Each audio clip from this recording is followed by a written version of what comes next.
मूंखे हिकु सोंटी खपे। अच्छा सोंटी, पर सोंटी छा करणी अथव? ओ मुंहिंजे पुठियां बीठो आहे न जेको, उनखे सोंटीअ सां एॾा धक हणणा आहिनि मग़ज़ वारा, दबा दब कहिणी आहे। पर उनखे ॿुधाइजा न कुझु। ॾिसो मोदी 15-15 लख ॾे की न ॾे उनजो मसइलो कोन्हे को, पर मूंखे पीएम ठाहियव त मां सभिनि खे 5-5 लख ज़रूरु ॾींदुमि।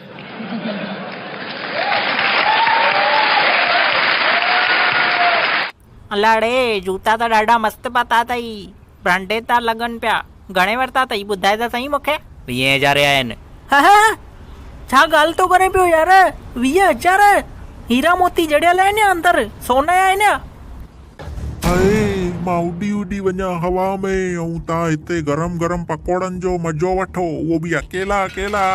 ॿियो मां बि त चेक कयां कीअं ठहिया आहिनि गरम पकोड़ा। अॼुकल्ह छोरनि जो वज़न 30 किलो ऐं दाढ़ी मुछुनि जो 50 किलो आहे। अलाड़े दर खोल जल्दी। केरु आयो आहे हेॾी महिल यार? अरे कोई आहे त कान? केरु तो हैरान करे पियो? निंड ई फिटाए छॾियईं मुंहिंजी। पबजी खेॾंदव? मूंसां गॾु पबजी खेॾंदव? अचो त तव्हांखे सेखारियां थो पबजी कीअं खेॾबी आहे।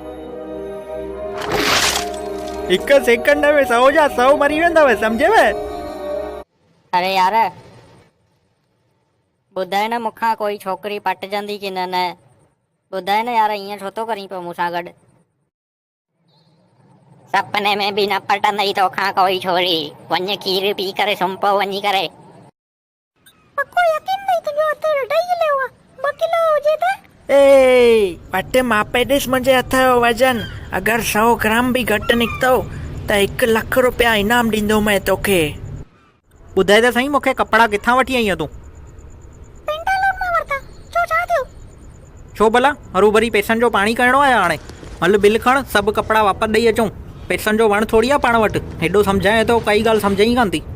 दिवाली त पूरी थी वई, हाणे अचे थो क्रिसमस। मां हमेशा ईअं ई क्रिसमस ते लाइटूं पाए करे ई ॿाहिरि निकिरंदी आहियां। मुंहिंजी मञो त हिन दफ़े तव्हां बि ईअं ई लाइटूं लॻाए करे घुमो। जेके बि तव्हांखे ॾिसंदा उन्हनि खे बि मज़ो अची वेंदो, सम्झव?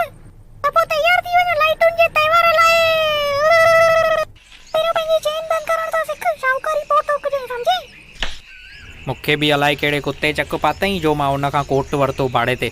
तोखे त कुते ई मौत मारींदो ऐं मुंहिंजी सेटिंग ख़राबु करे छॾी।